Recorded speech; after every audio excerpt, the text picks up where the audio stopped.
A sacred silence has protected the Whispering Glade for centuries. Alara, a young guardian in training, is about to shatter it. She reaches out and touches the Heartwood Tree, an act forbidden to all but the eldest keepers. This single choice risks her exile, but she is desperate for answers. The forest's ancient songs are fading, its magic growing silent, and she must know why. By the end of this journey, you will understand the profound link between our deepest emotions and the magic of the natural world. What happens when the rules meant to protect us become the very walls that cage the truth? What secret sorrows have the ancient keepers buried? How far would you go to heal something you love? What does true guardianship really require of us? A cold shock, like plunging into a winter river, jolted up Elara's arm, but the cold was not the problem. It was the sorrow that followed, a wave of grief so immense and ancient it stole her breath. This was not a memory of the tree itself, but an echo, a ghost of feeling left by another. A keeper, long ago, stood where she stood now, his hands pressed against the same bark, his heart shattered. The vision was not of sights, but of pure emotion. She felt the crushing weight of his failure, the sharp sting of a promise broken. A pact, made in secret and shattered in silence, had fractured something essential. And as that phantom despair washed through her, the gentle, golden light pulsing within the Heartwood Tree flickered. It did not just waver, it visibly dimmed, as if a lamp had been turned down.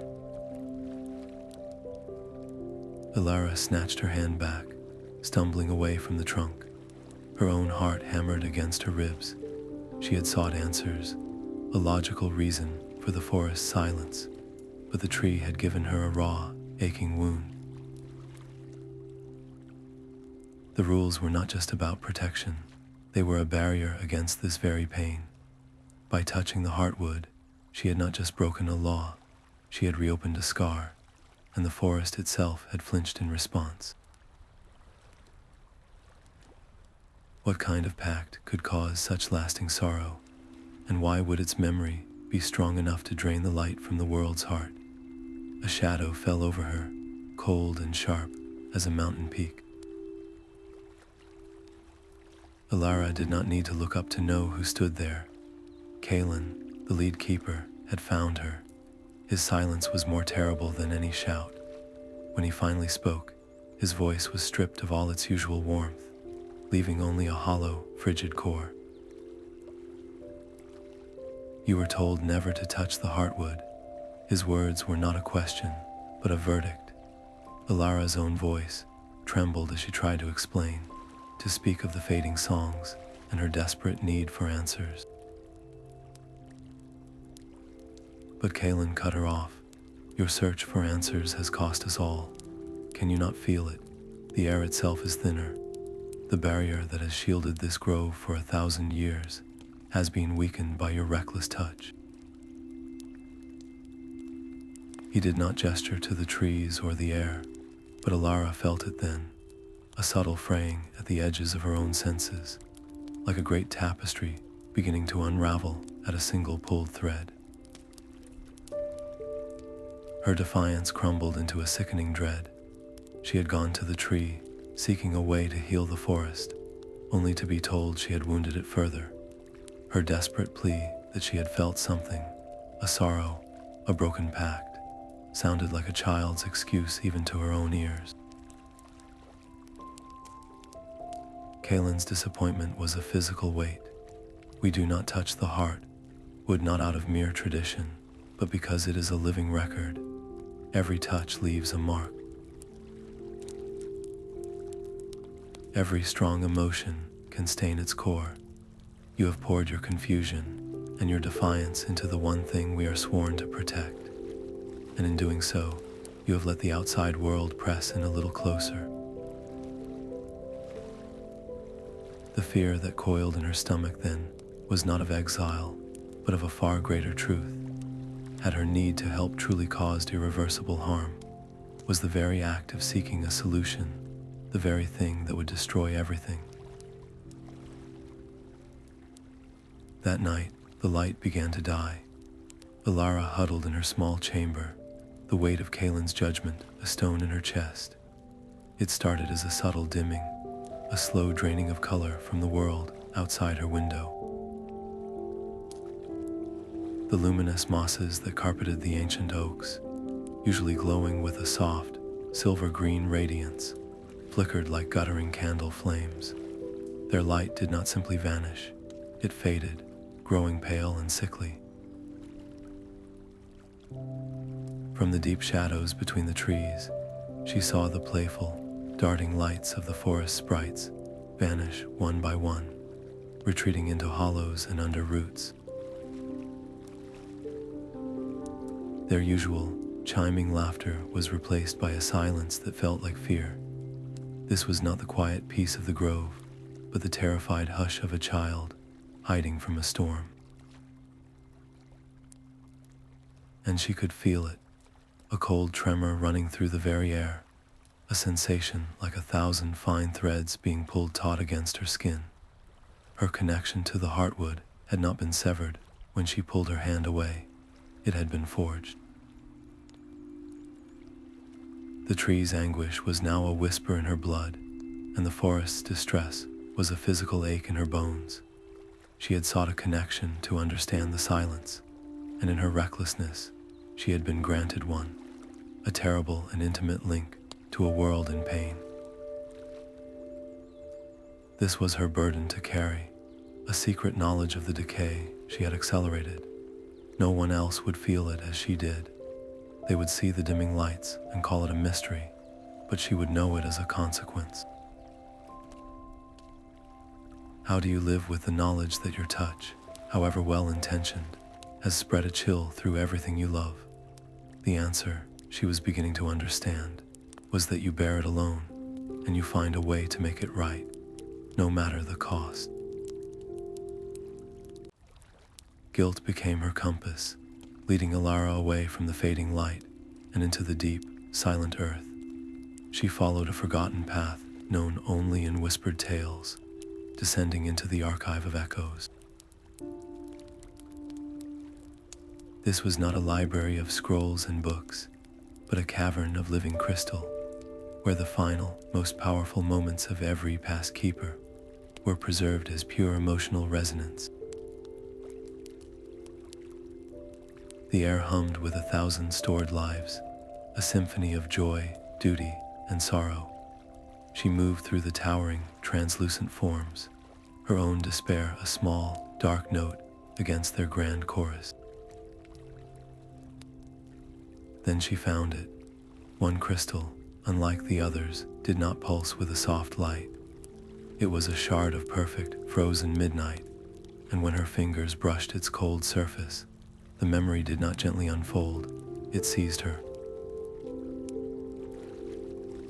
She was no longer Elara. She was Lyra, standing at the edge of a chasm that had torn open in the forest floor, a wound spewing not lava, but a corrosive silence that killed song and stilled hearts. The other keepers were preparing a ritual of immense force, a blast of pure magic to seal the rift.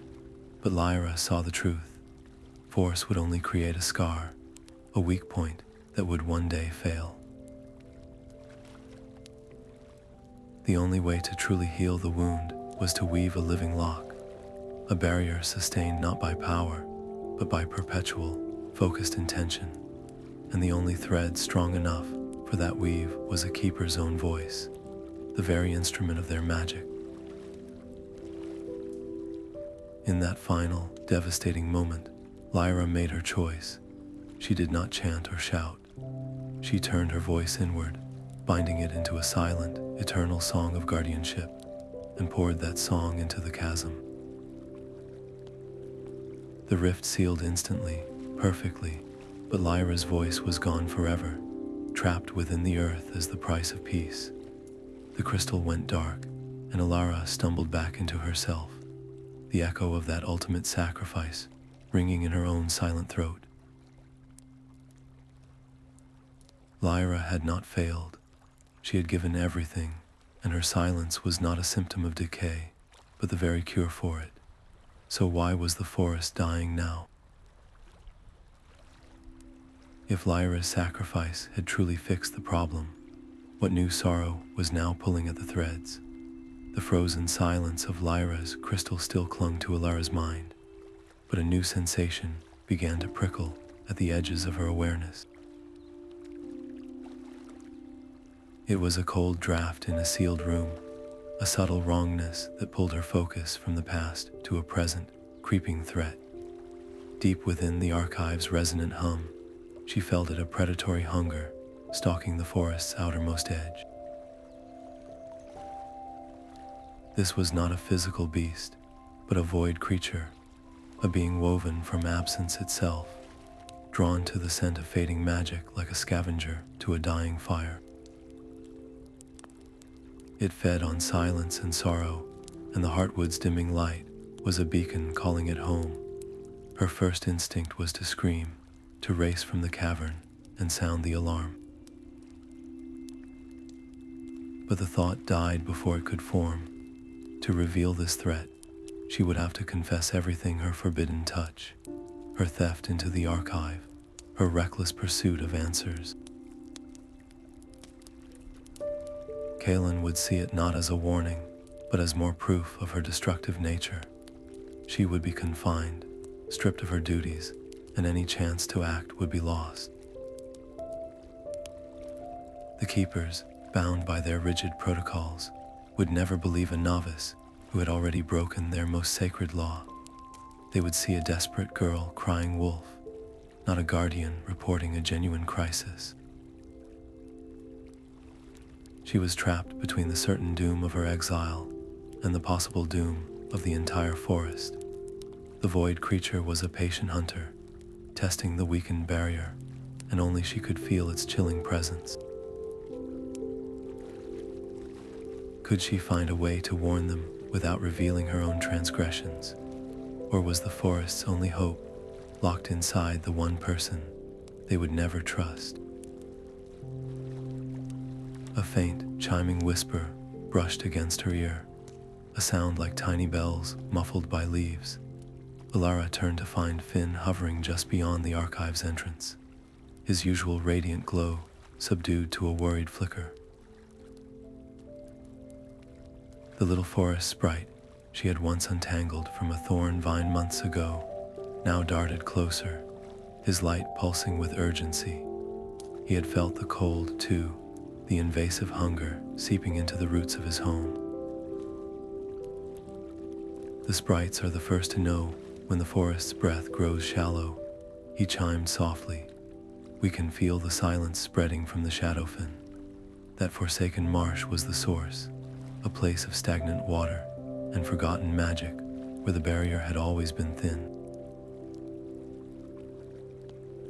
Finn offered to guide her there, to the very origin of the blight, but his help came with a terrible price. Kalin had given a direct order. All trainees were to remain within the heart of the grove, to focus their energy on reinforcing the central light. To follow a sprite into the darkness was not just disobedience, it was a complete rejection of the Keeper's authority. It would sever the last fragile thread of trust she still held, burning the final bridge back to her life as a guardian. Could she place the fate of the entire forest in the hands of a playful, unpredictable sprite? And could she bear the weight of becoming exactly what Kalin believed her to be, an outcast, a rogue, a traitor to the very order she had sworn to uphold?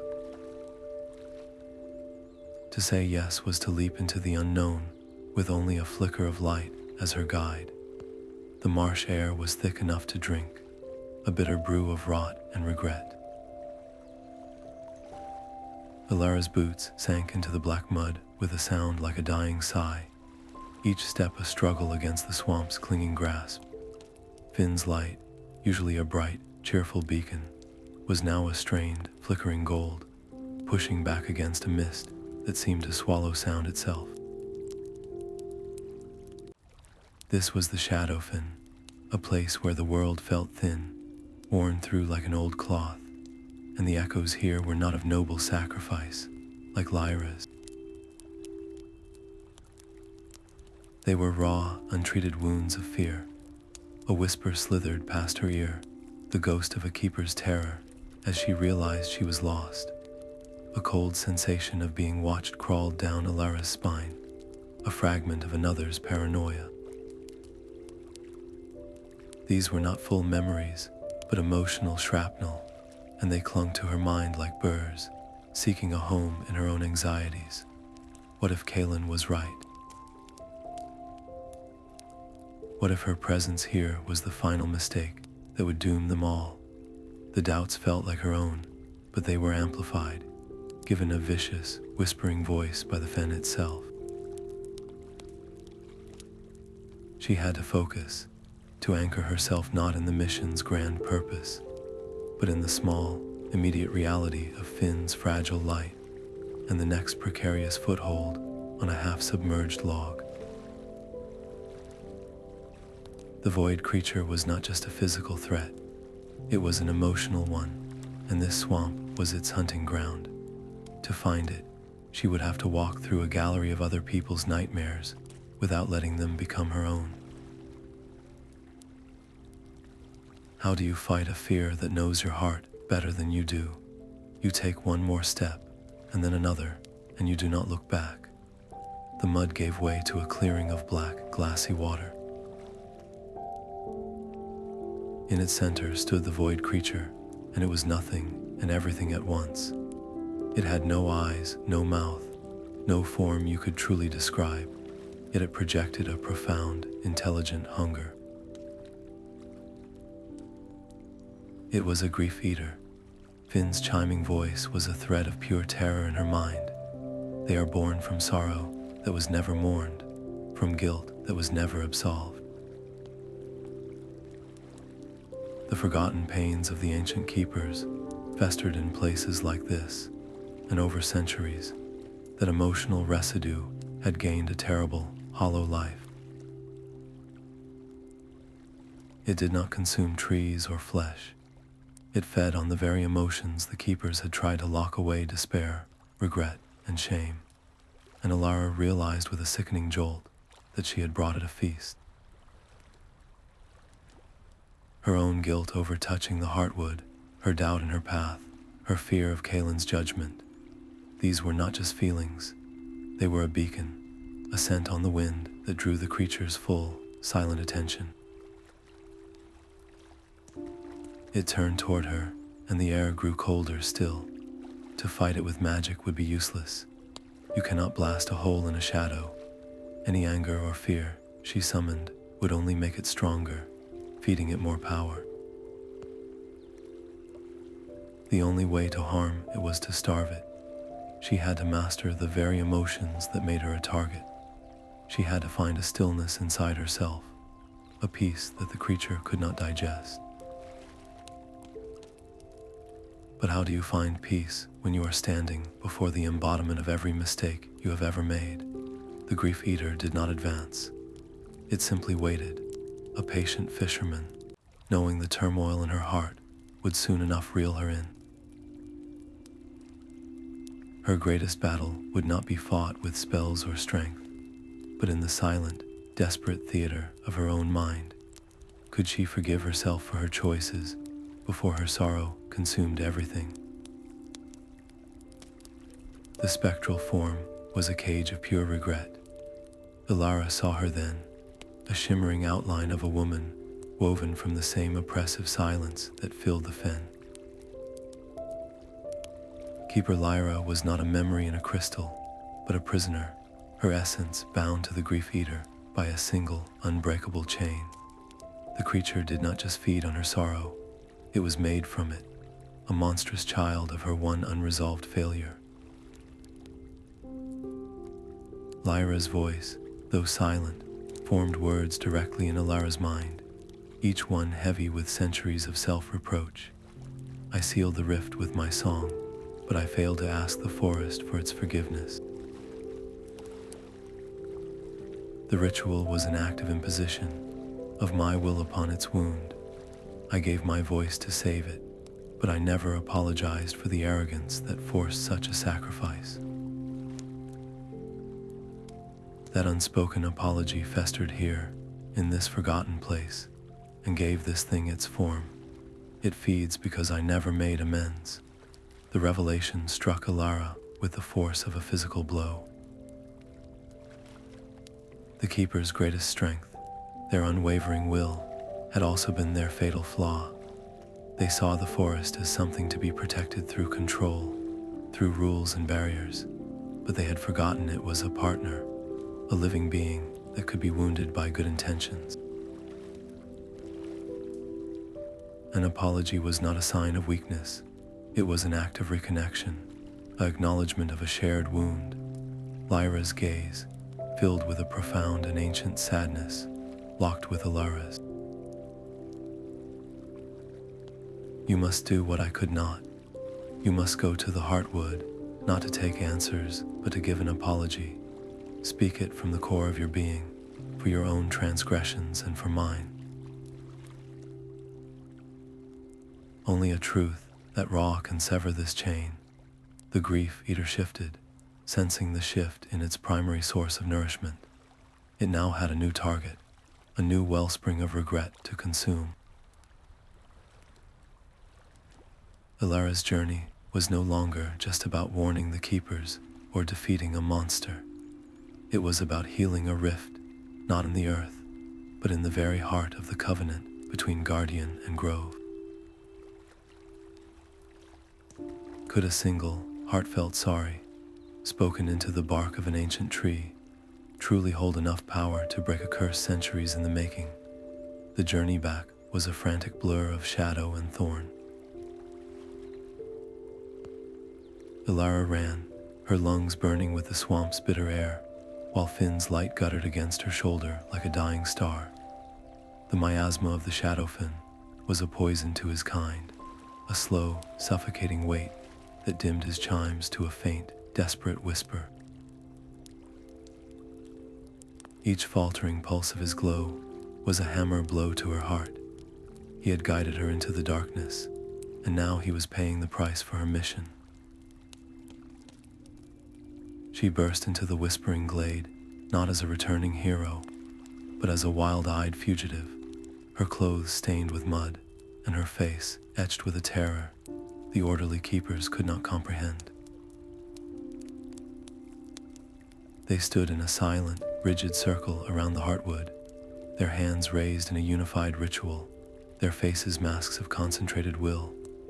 They were trying to force the light to brighten, to command the forest back to health with sheer, unyielding power. Kalin turned, and his eyes held no surprise, only a deep, weary resignation. You were commanded to remain. His voice was flat, final. She had to make them understand. The threat is not here, it is in the fen. It feeds on our sorrow. Lyra's unspoken grief gave it form. We must apologize to the forest, not command it. The words tumbled out, raw and desperate. A few of the younger Keepers exchanged uncertain glances, but Kalin's gaze was iron. You speak of ancient tales and phantoms, while you bring the stench of the blight into our sacred space. Your recklessness has now endangered one of the forest's own children. He gestured to the faint, trembling light of the sprite on her shoulder. Your path is one of chaos, Alara. We will protect the grove with order and strength. She saw then that the Keeper's greatest weakness was not a lack of power, but a surplus of certainty. They were so sure their way was the only way that they could not see the truth standing right before them, covered in the evidence of her journey. How do you prove a shadow is real to people who only believe in the light? Finn gave one last, weak chime against her neck, a final plea. The fate of the Woodland now hinged on a single, impossible choice: to obey and watch the Grief-Eater feast, or to shatter the last vestige of their trust and act alone. Kalin's hand shot out, a barrier of flesh and bone, blocking her path to the Heartwood. "You will not lay another reckless hand upon it." His voice was low, a tremor of suppressed fury beneath the words. "You speak of apologies and sorrow, but all I see is the blight you carried from the swamp, clinging to you like a shroud. You are the corruption you claim to fight." The other keepers watched, their faces a mixture of fear and rigid agreement. Alara's heart hammered against her ribs, a frantic bird in a cage of despair. Words had failed, reason had failed. There was only one language left, one she had stolen from the depths of the earth. She closed her eyes not in prayer, but in focus, reaching for the cold, dark resonance of the crystal shard deep within her memory. She did not speak Lyra's story. She let it flow from her, a silent, desperate projection aimed directly at Kalin's mind. He recoiled as if struck. His eyes lost their focus on her, turning inward to the vision she offered.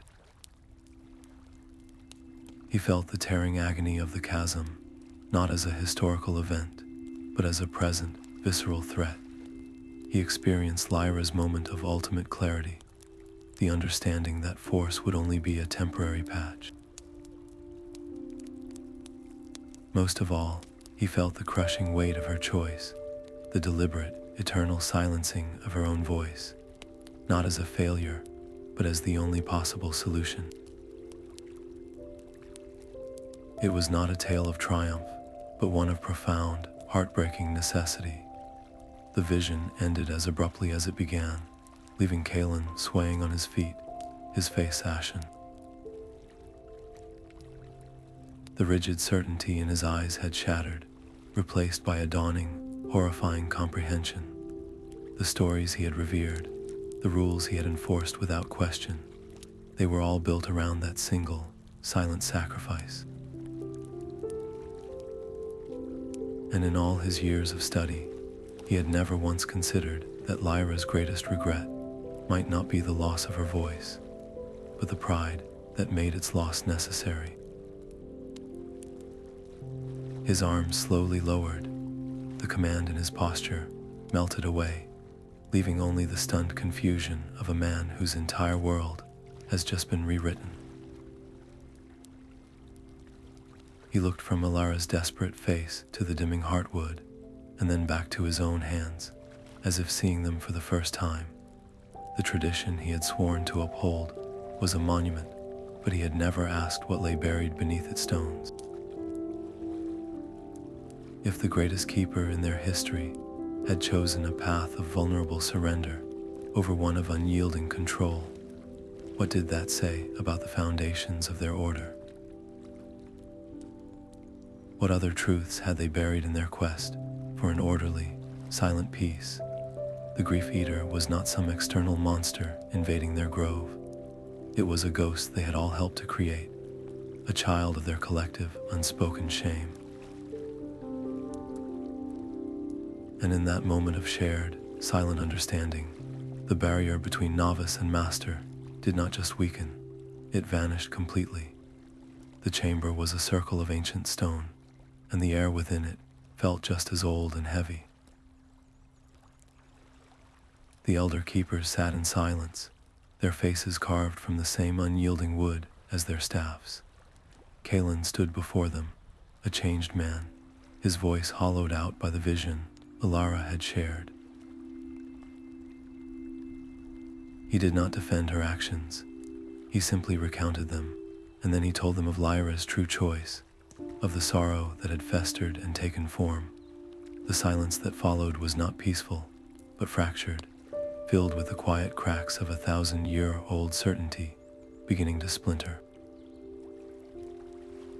Some elders argued for immediate confinement. their trust in the old ways, too deeply rooted to be torn out so easily. How could the stability of the grove rest on the word of one who had broken its most sacred law? Others, their eyes haunted by the echo of Lyra's sacrifice, whispered that the law itself might be the very chain that bound them. Perhaps true guardianship required a courage the rules could not contain. Alara listened to the debate over her future, but her own decision was already made. She stepped forward into the center of their circle, her voice clear and steady despite the tremor in her hands. I accept full responsibility for my disobedience. I will bear any punishment you deem fit. But first, let me face the consequence of my actions. Let me go to the Grief Eater. It was drawn by my guilt, and it can be starved by my atonement. Give me this chance to mend what I have broken. She was not asking for their permission, nor was she begging for forgiveness. She was presenting them with a solution that required no change to their rituals, no admission of their collective failure. She would be the offering, the single variable sent into the darkness to restore their precious order. It was a desperate gamble, turning herself into a sacrifice to prove that sacrifice was not always the answer. Would the council, in its desire for a tidy resolution, accept the easy out she provided? Or would they finally see that her solitary walk into the swamp was not an act of rebellion, but the ultimate expression of the guardianship they all professed to uphold? Kalin's agreement was a quiet, reluctant surrender. He did not smile or offer words of encouragement. Instead, he led her to a secluded pool beneath the boughs of a weeping willow, its trailing leaves brushing the still water like gentle fingers. "This is the mirror of tides," he said, his voice low. "It does not show your face, but the shape of your spirit. To face a grief eater, we cannot be two separate beings pulling in different directions. Our strengths must flow together, or we will be torn apart." He instructed her to kneel at the water's edge and clasp his outstretched hand. The ritual was not one of power, but of vulnerability. As their palms met, the pool's surface shimmered, and Alara felt a sudden, dizzying rush. It was not his memories that flooded her, but the steady, unyielding rhythm of his endurance. She felt the weight of centuries of vigilance, the patient strength of a mountain weathering endless storms. It was a stubborn, resilient force, and for a moment, it threatened to overwhelm her. Then she felt her own essence flow into him, a torrent of raw empathy, the ability to feel the forest's joy and pain as if it were her own. It was not a gentle gift, but a painful, beautiful sensitivity that left no room for emotional walls. Kalin gasped softly, his shoulders tensing as her perception merged with his. He was feeling the heartwood's fading pulse as a physical ache, the sprite's fear as a chill on his skin. The forest was no longer a thing to be protected from a distance, but a living part of him, wounded and trembling. When the connection finally settled, it was not a perfect union, but a fragile, humming bridge between two opposing natures.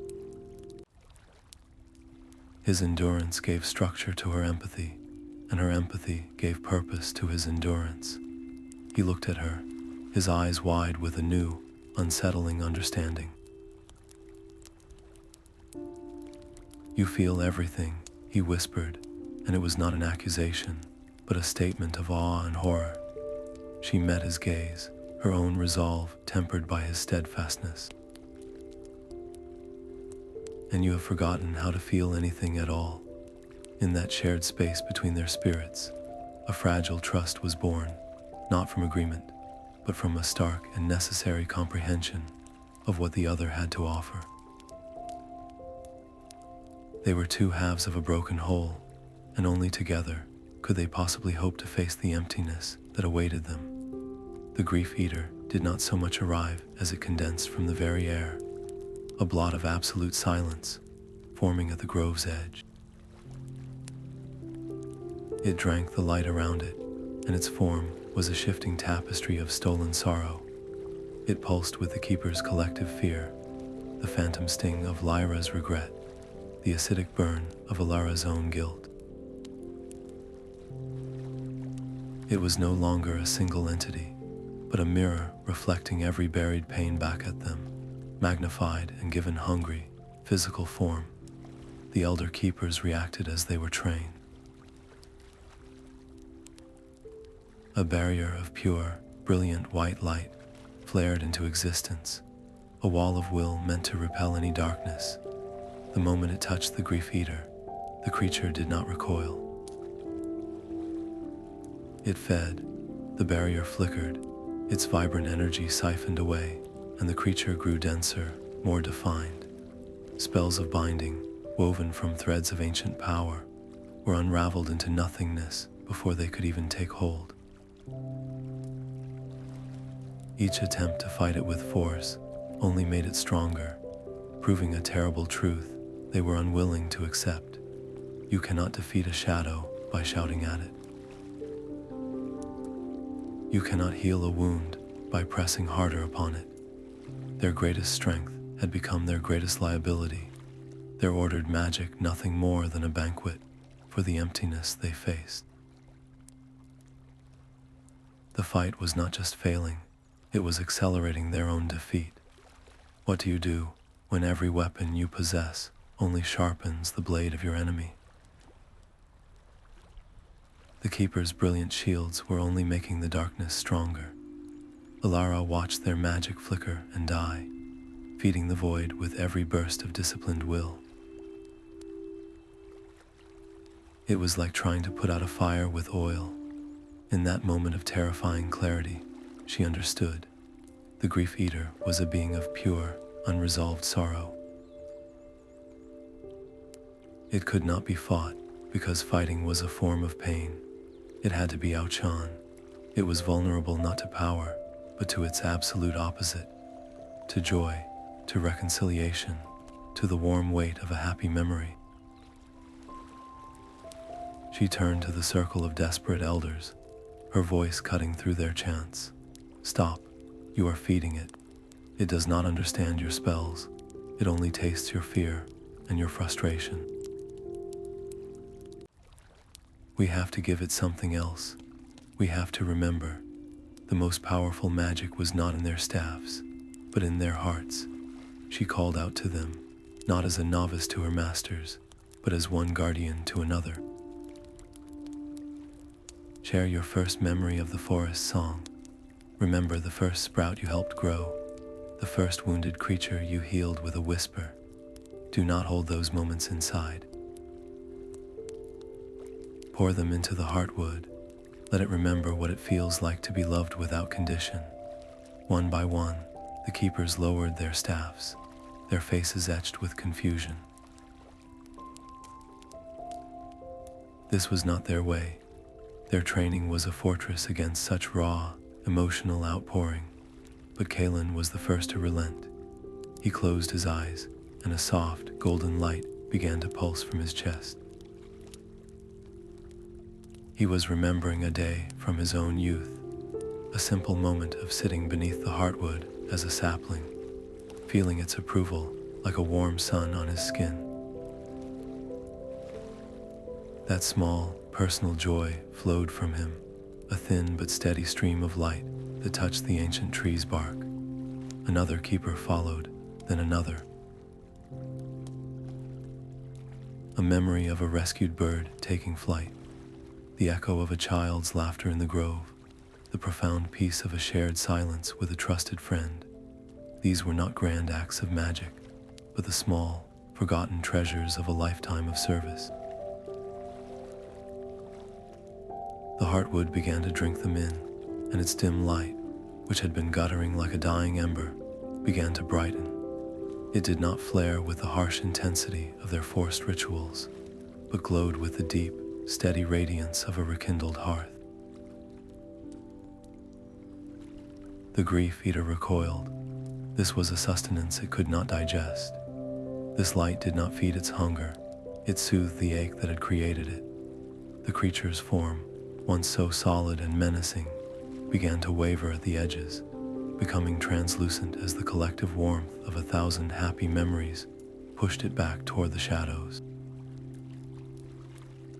They were not attacking the monster. They were healing the wound from which it had been born. Could a shield woven from pure, shared happiness be strong enough to banish a centuries-old curse?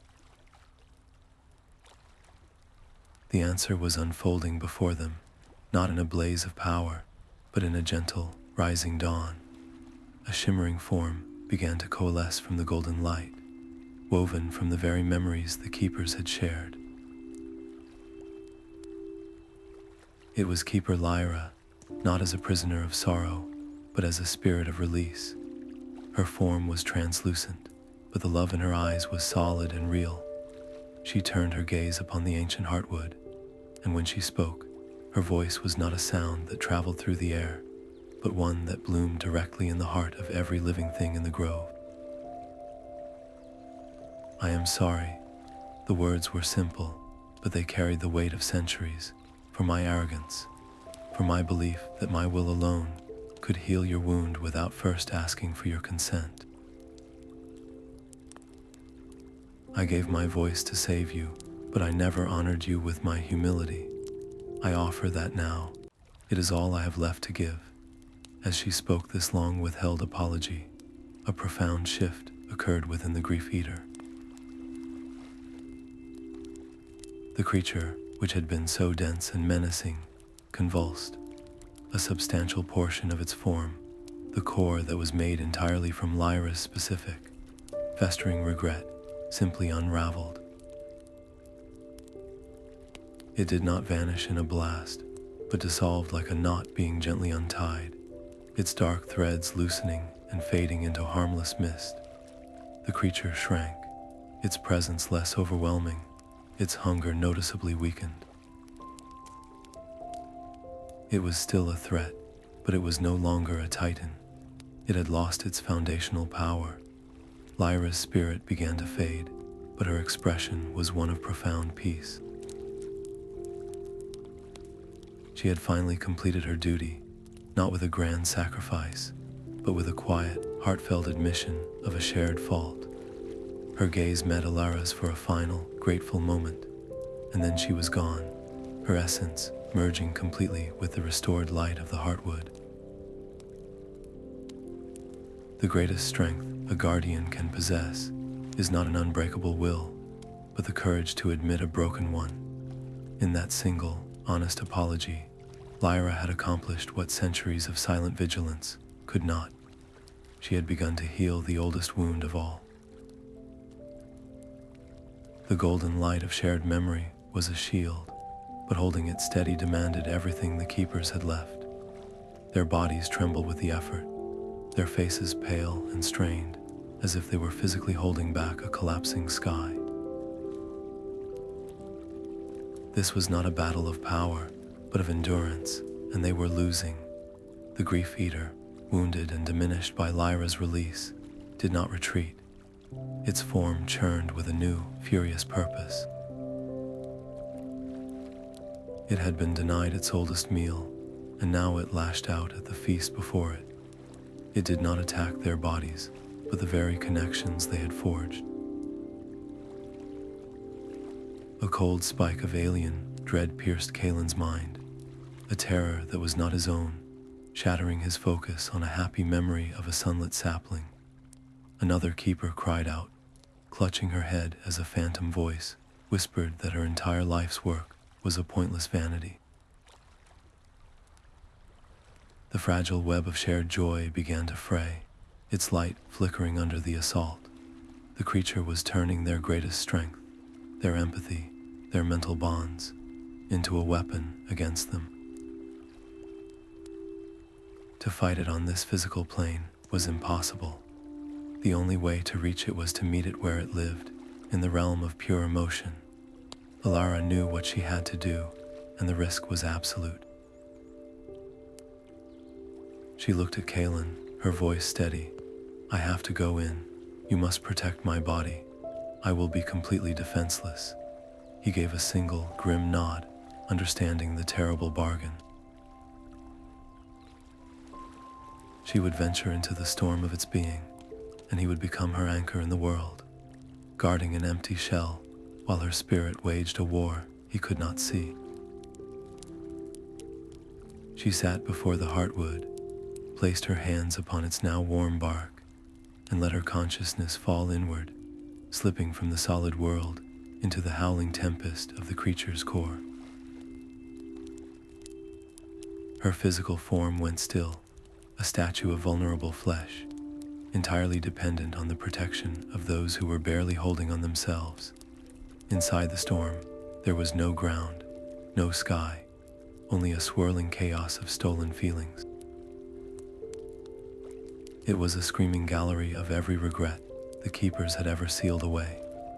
She was buffeted by centuries of shame, waves of forgotten fears, the sharp, biting loneliness of 1,000 silent vigils.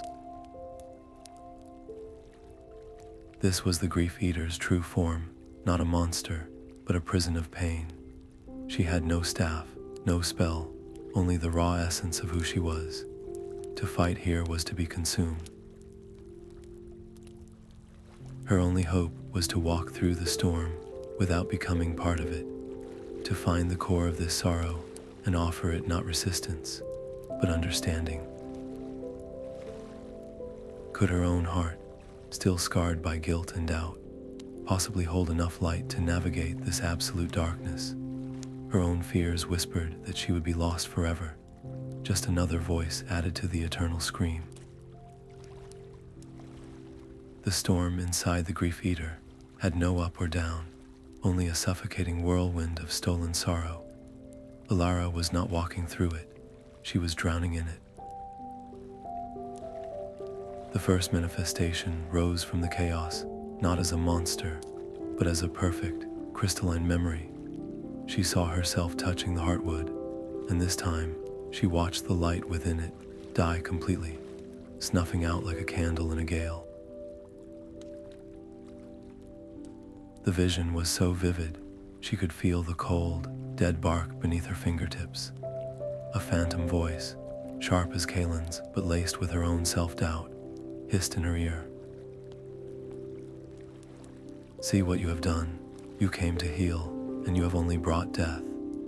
This was her fear of failure, given form and fangs. Her instinct was to scream, to argue, to push the vision away.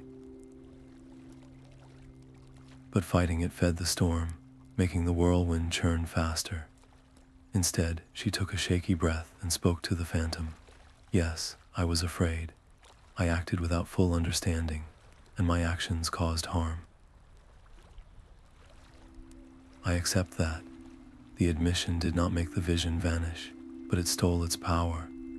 The scene of the dead Heartwood flickered and became transparent, no longer a solid truth, but a fading nightmare."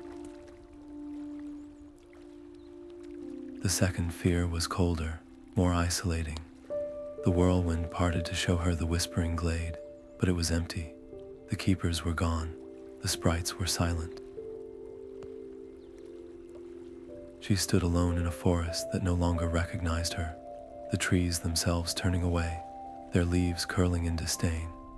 This was the fear of eternal isolation, of being cast out not just from her community, but from the very world she loved. The loneliness was a physical ache, so profound it threatened to shatter her resolve.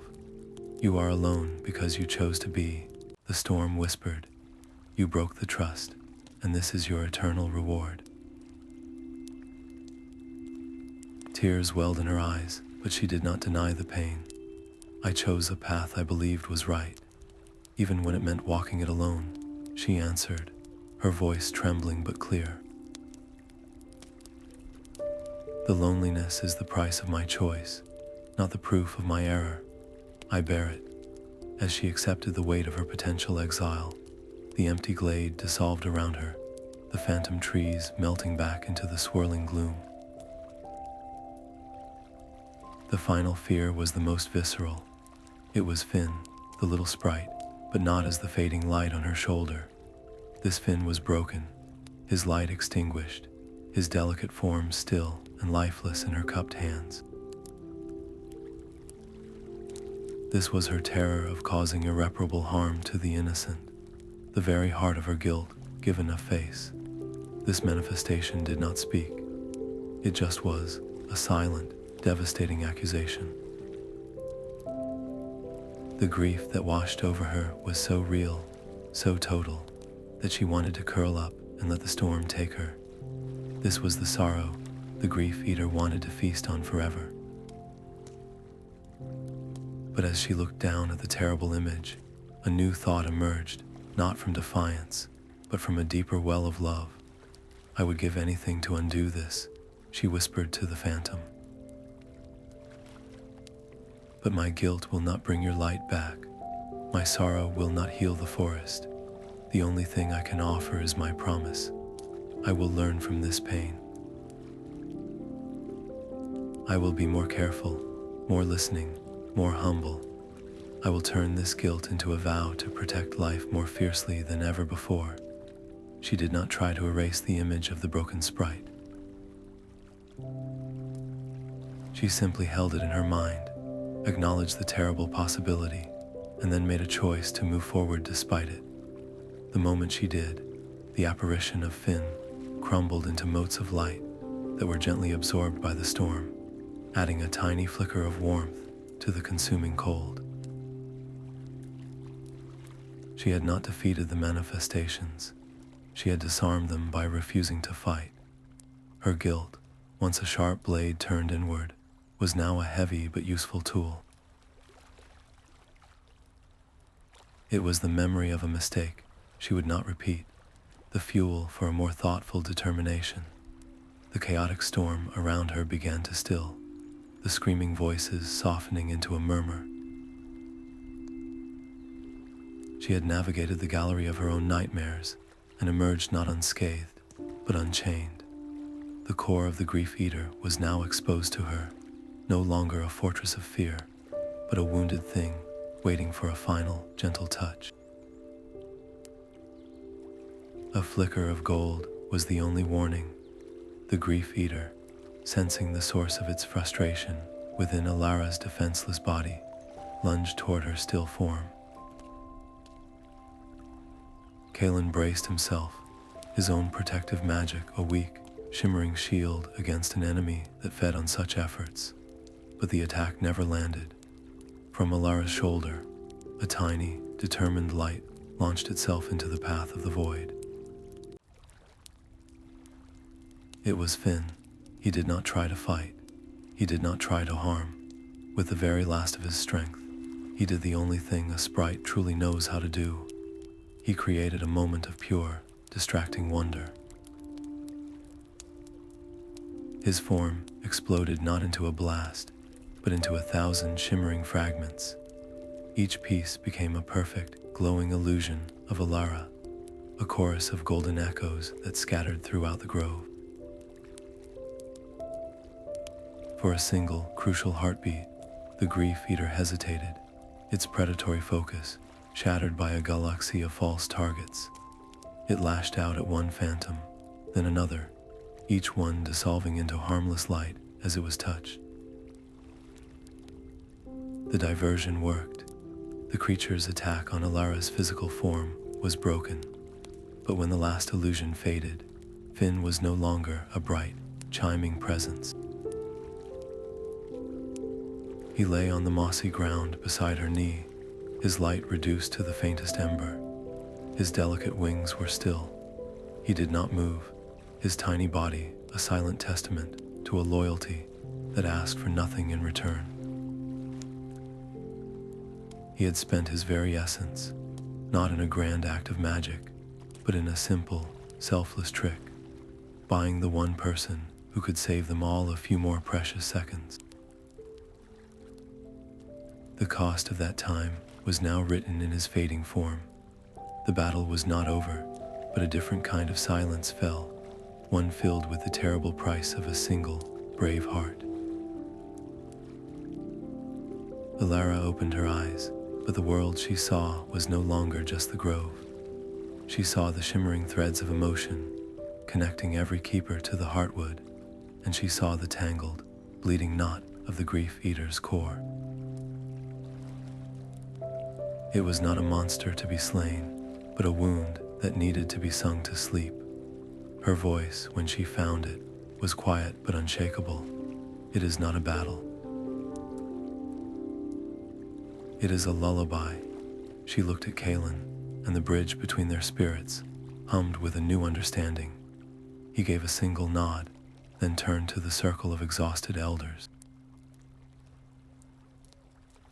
Do not fight the feeling. Let it flow through you. Channel your hope, your forgiveness, your love for this grove, and give it to her.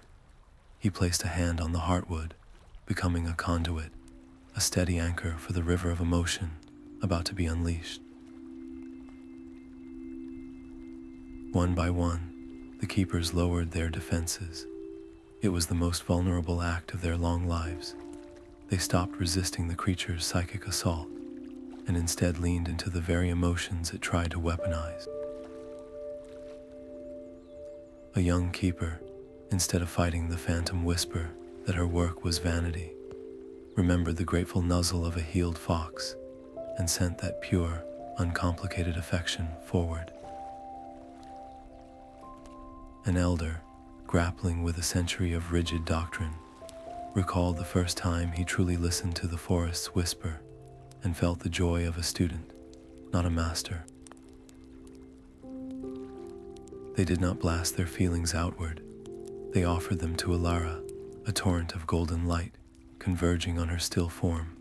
She stood, a vessel now overflowing, and raised her hands not in a spell, but in a gesture of release. She did not shout a command. She sang a single, clear note. It was not a word, but a feeling given sound, the essence of forgiveness for past mistakes, and the radiant, stubborn hope for a future yet unwritten.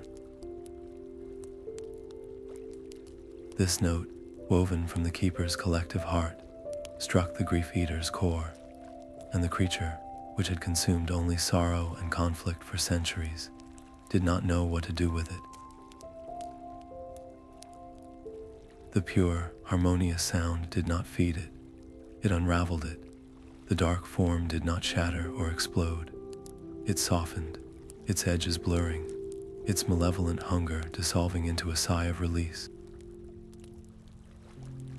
The silence that followed was not the dead stillness of the void, but the deep, peaceful quiet of a storm that has finally passed. A gentle rain began to fall, but this was no ordinary water.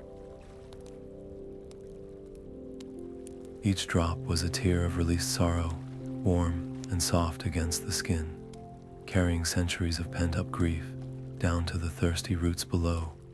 Where it touched, the forest drank deeply.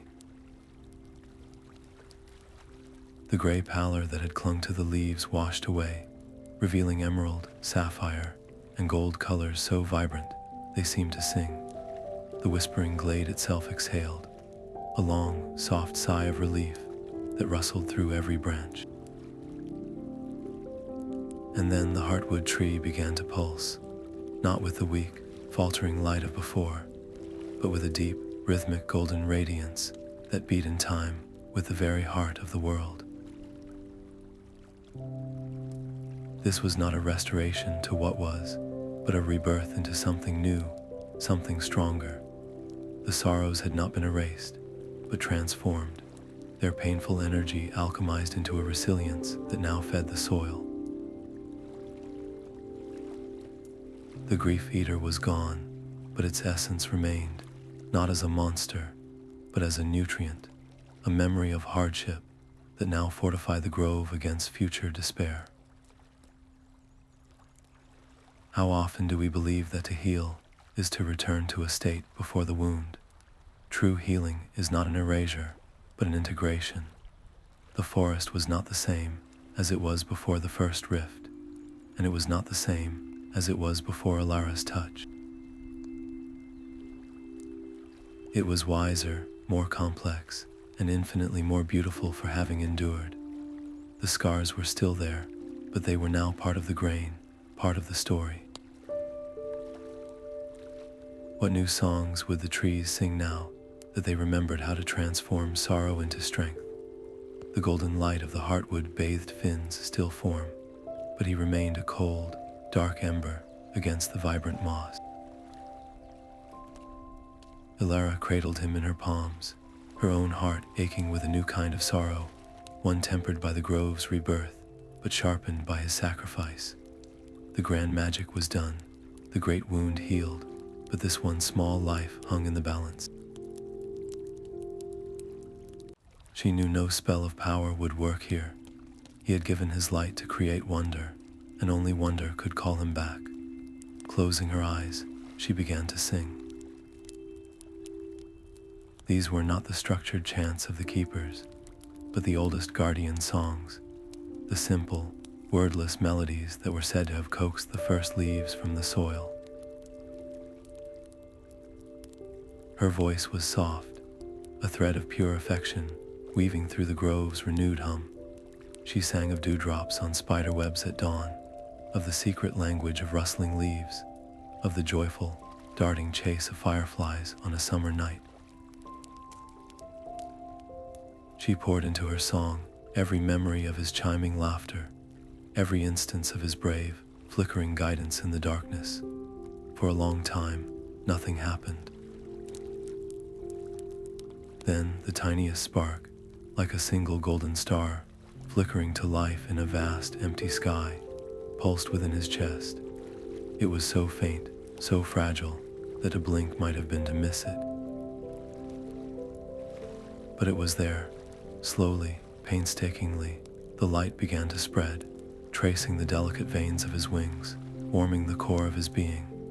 It was not a sudden blaze, but a gradual rekindling, as if he were remembering how to be light itself. His form, once translucent and brittle, solidified, glowing with a softer, more profound radiance than before. He did not immediately chime or dart away.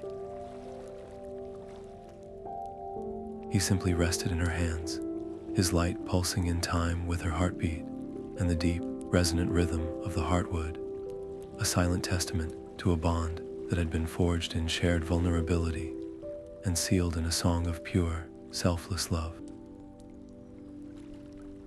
Kalin's staff, that symbol of unyielding authority, clattered onto the moss. The sound echoed in the new silence of the grove, a shocking admission of surrender. He did not look at the other keepers, but kept his gaze fixed on Alara, his eyes stripped of their ancient certainty. I was the one who was blind. His voice was rough, scraped raw by a truth he could no longer deny. For centuries, we have guarded these woods with rules and barriers, believing our strength was in our control. But control is just another word for fear. I was afraid of your way, Elara, because it was unpredictable. It required feeling, and feeling requires the courage to be vulnerable. I called your actions reckless, when in truth, they were the most profound act of guardianship I have ever witnessed. You did not command the forest. You listened to it. You did not fight its pain. You healed it with understanding. And we, the wise and ancient keepers, had forgotten how to do either. His apology was not a quiet whisper, but a clear, resonant declaration meant for every elder and novice present. From this day forward, our order will change. We will not abandon our traditions, but we will weave them with a new thread. We will teach the language of the heart alongside the rituals of the staff. We will learn to ask the forest what it needs, not simply tell it what we will do. A guardian does not stand above the grove, but within it, a partner in its joys and its sorrows. This is the legacy Lyra truly left us, and it is the path you have reminded us how to walk. The old ways were a shield, but a shield can also be a cage. It is time we learn to dance. How many other wonders have we missed? How many silent cries for help have we ignored? All because we were too busy reinforcing the walls around our own hearts. The Grove's rebirth ceremony was unlike any in living memory. There were no grand pronouncements or displays of power. Instead, the elder keepers stood in a simple circle around the Heartwood, their hands open and empty. When Kalin spoke, his voice carried a new gentleness, a tone of shared purpose rather than command. "We have guarded the history of this forest in stone and silence," he said, his gaze resting on Alara. "But we have forgotten to listen to its heart.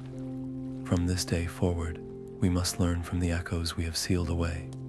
We must have a guardian who understands their language." And so, by the will of this council, we establish a new path, the path of the Keeper of Echoes. The title hung in the air, resonant and unfamiliar. It was not a rank of command over others, but a sacred duty to the past. This keeper would be the bridge, the one who would tend the archive not as a tomb of secrets, but as a living library of wisdom.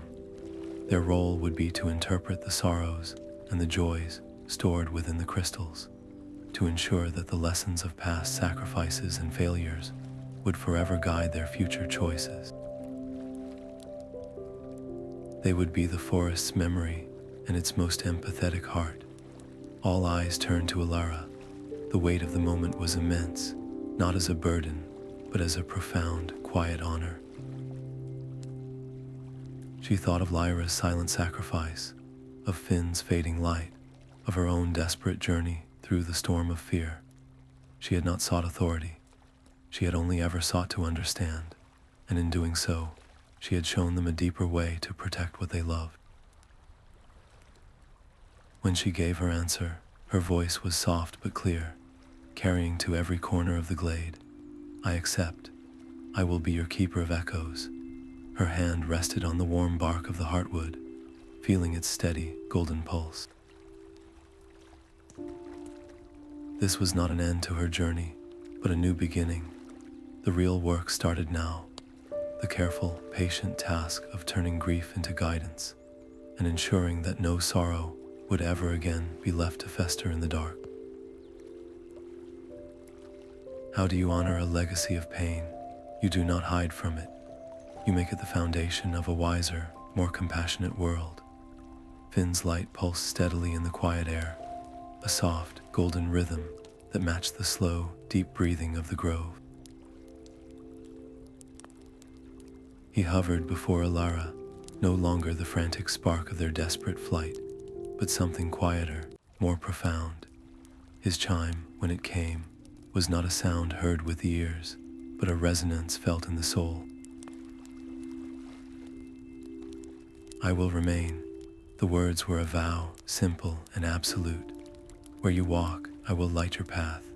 Where you listen, I will help you hear the songs between the leaves. Your heart and mine are woven together now." He did not speak of debts or obligations, but of a bond that had been forged in shared sacrifice and sealed by a song of pure love. This was more than a personal promise. It was a symbol, a living bridge between the ancient, structured order of the keepers and the wild, free-hearted spirits of the forest itself. For the first time in centuries, the sprites were not merely inhabitants of the grove, tolerated and observed. They were partners, their flickering lights and chiming laughter recognized as an essential voice in the woodland's chorus. The alliance was not written on a scroll or declared in a formal pact. It was held in the gentle, trusting dance of a tiny light around a keeper's shoulder, a silent agreement to face whatever shadows might come together. What new magic might bloom when disciplined wisdom walks hand in hand with untamed joy? The Heartwood's warmth seeped into Alara's palm, a steady, living current that felt like a slow, deep breath. It was not just light she felt flowing into her now, but understanding. A silent knowledge bloomed within her mind, as clear as if the ancient tree had whispered it on the wind. It had felt the turmoil of her every step, the sharp sting of her guilt, the fierce, protective love that drove her into the swamp, and it had not condemned her. It had been waiting. For generations, the keepers had stood as sentinels of strength, their wills like unyielding stone. But stone cannot bend in a storm, and it cannot hear a whisper. The Heartwood showed her a vision of its own roots, not as rigid anchors, but as a vast, sensitive network, feeling the slightest tremor in the soil, the faintest thirst of a single blade of grass. It needed more than strength. It needed a heart that could feel the forest's joy and pain with equal depth. Her so-called recklessness was not a flaw. It was the very quality that made her the key. The true magic of the Guardians had never been about power alone. It was the delicate, vital balance between the unbreakable staff and the vulnerable, open heart. A shield can protect, but only an open hand can truly hold. How many other simple, profound truths had been lost behind the fortress walls of good intentions? The forest did not need perfect guardians. It needed partners who were brave enough to feel its wounds as their own, and humble enough to ask how to help. The first lesson did not begin with a spell. Alara gathered the young trainees in a sun-drenched clearing, their faces a mixture of curiosity and the familiar pressure to perform. She saw herself in their wide eyes, the same desperate need to get it right, to prove their worth through flawless control. She began not with a chant, but with a story. She told them of the Whispering Glade in its deepest silence, and of the cold fear that had coiled in her stomach as she faced the elders. She did not paint herself as a hero, but as a girl who was terribly, profoundly afraid. One of the youngest, a boy named Rowan, furrowed his brow. But the stories say true keepers are never afraid, he whispered, his voice full of a doubt she knew all too well. Elara smiled, a soft, understanding gesture. "Oh, but they are," she replied. "The bravest keepers are the ones who learn to listen to their fear, to understand what it is trying to tell them." Fear is not a weakness to be locked away. It is a messenger. It tells you that something precious is at stake. She watched their expressions shift, from confusion to a dawning curiosity. They had been taught to build walls against such feelings, to master their emotions as one would master a wild spell. She was asking them to do something far more difficult, to open the gate and invite those feelings in for a conversation. How can you hope to understand the forest's sorrow if you cannot first understand your own? Their next lesson was not in the archive of echoes, but in a simple grove of young saplings. She asked each trainee to find a tree that called to them, to sit with it, and to do nothing but listen. The goal was not to hear a magical song, but to notice the small things, the way the light filtered through the leaves, the gentle give of the moss, the quiet hum of life that existed beneath the need for words. One girl, Lyra, named for the ancient keeper, grew frustrated when her tree remained silent. "I am doing it wrong," she said, her shoulders slumping. Alara knelt beside her.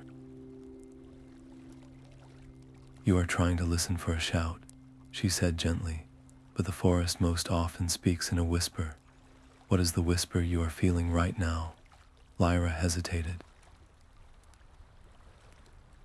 I feel impatient and a little foolish. Good, Alara said.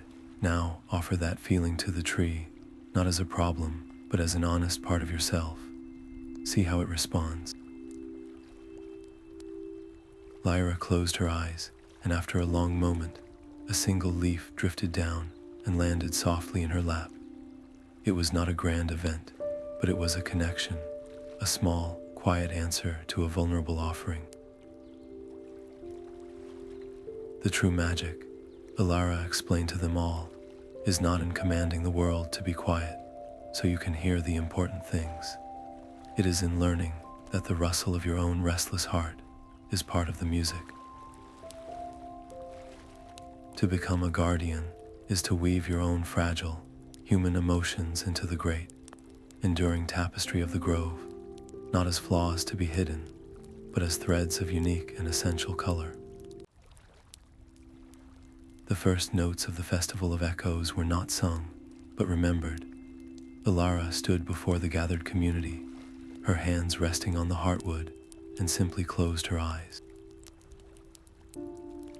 She did not call for a chant or a hymn. Instead, she released a single, resonant memory into the air, the warmth of Finn's light rekindling in her palms, the moment of pure, wordless relief when his spirit had chosen to stay. The emotion did not vanish after she felt it. It lingered, a tangible warmth that spread through the glade, touching every keeper, every sprite, every ancient tree. One by one, others added their own threads to this growing tapestry of sound. An elder shared the quiet pride of watching a trainee first successful healing. A young guardian offered the simple joy of sharing a meal with a family of badgers. A sprite chimed the memory of a perfect, sun-drenched afternoon spent napping in a bed of clover. These were not performances, but offerings. Each memory became a unique note, and as they wove together, they created a harmony more complex and beautiful than any rigid ritual could ever produce. The forest itself joined the chorus, the rustling leaves providing a soft percussion, the distant stream a gentle, flowing bass line. Alara's voice rose, not to lead, but to blend. She became the conductor of a symphony that was composing itself, her own empathy, the instrument that tuned each emotional note to the others, creating a chord of shared experience that vibrated in the very air they breathed. This was the true purpose of the festival. It was not a celebration of power, but a practice in vulnerability, a communal reaffirmation that their strength lay in the unbreakable web of their shared lives. Could a society built on such honest exchange of joy and sorrow ever truly be broken? The music swelling through the grove seemed to answer with a resonant, unwavering no. The new ritual began at dawn, not with a chant, but with a shared silence. Alara and Kalin stood side by side before the heartwood, their postures a study in contrast and complement. He held his staff, its wood now warm and humming with the grove's restored energy, a symbol of enduring structure. Her hands were open at her sides, a gesture of perpetual readiness to receive. They did not speak the old words of binding and protection. Instead, they breathed in unison, their focus turned inward, listening for the grove's own morning rhythm. The first bird's song, the dew dripping from a leaf, the soft pulse of light from the ancient tree. This was the first blend of their traditions, the keeper's disciplined focus, meeting the empath's receptive heart. The ritual's power was not in commanding the day to begin, but in witnessing it, in aligning their own spirits with the forest's natural awakening. From that day forward, Every major ceremony would carry this dual signature, the unyielding strength of the staff and the vulnerable openness of the hand. It was a promise etched not in stone, but in the very air they breathed. The grove responded not with a surge of magic, but with a deep, contented sigh that rustled through every branch, a living testament to a balance finally restored. Under their shared guidance, the woodland did not simply recover. It blossomed with a vitality unseen for generations. New, luminous flowers bloomed in shades never before witnessed, their petals humming with a soft light. The sprites, no longer timid visitors, wove their chiming dances through the keeper's daily meditations, their playful energy infusing old routines with new life. A young sapling, sprouting from the very spot where Lyra's spirit had merged with the light, grew with astonishing speed, its bark shimmering with a silver and gold pattern, a living monument to integrated sorrow and joy. The strength of the old ways provided the stability for new growth, while the empathy of the new path ensured that growth was always in harmony with the forest's deepest needs. How does an institution heal? Not by demolishing its past, but by grafting new, living branches onto its ancient, sturdy trunk. The true magic was in the partnership itself, a dialogue between wisdom and wonder that promised the whispers of the heart would never again be silenced by the weight of tradition. The heartwood's bark is warm beneath her palm, a familiar greeting each morning. Alara comes here not to command or question, but simply to listen. The ancient tree is no longer a vault of forbidden secrets, but a living library, its pages written in the emotional echoes of every guardian who came before. A gentle pulse of reassurance flows up her arm, the lingering warmth of Kalin's first successful, unscripted blessing from the day before. A flicker of shared amusement dances at the edge of her perception, the ghost of a long-ago keeper who also fumbled his first attempt to weave light with a sprite. These are not loud, imposing memories, but soft whispers on the wind, a continuous conversation across time. Their collective experiences are her most trusted counsel, a deep well of wisdom that guides her decisions more than any scroll or rigid protocol ever could.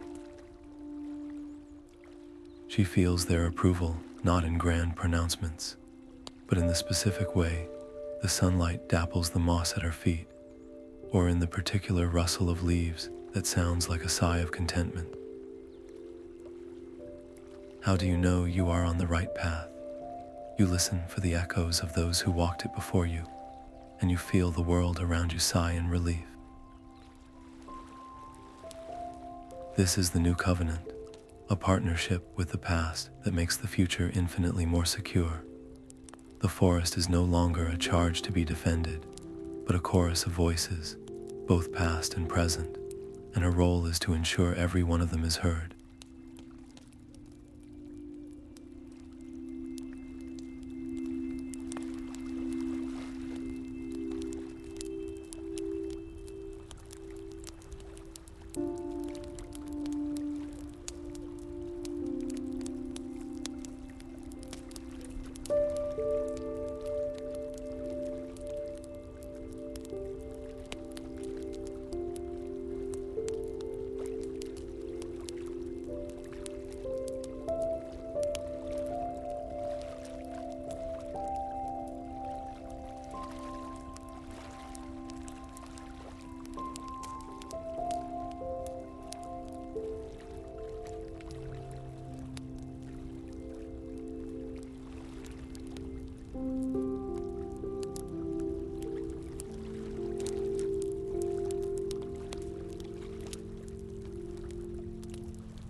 you.